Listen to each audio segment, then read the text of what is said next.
ano nai khai tongo ani yakno chirap khero mai lama ka hamte himriwo ano khairo naisa kaito ano nai khai tongo ani yakno chirap khero mai lama ka hamte himrugo ang mai na khafaro kemai tang ya tui ano mere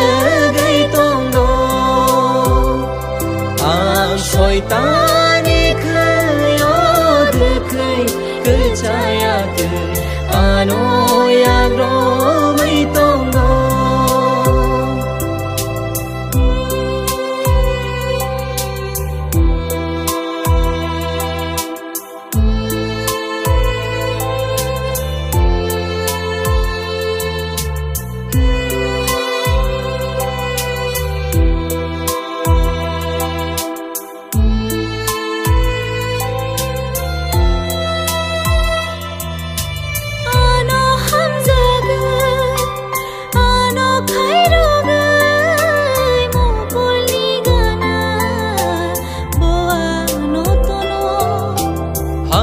Jayani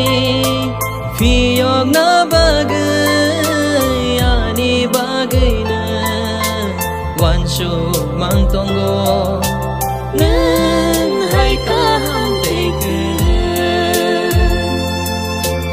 Oh ani afayo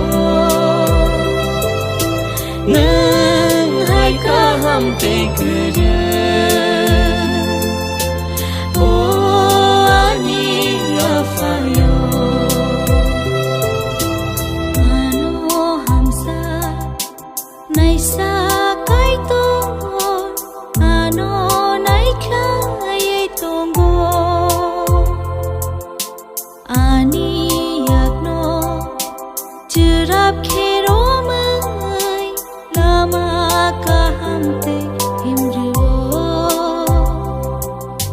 ano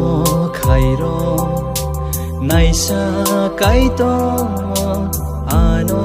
nai khlai tongo ani yakno chirap khero mai lama ka hamte himrugo ang na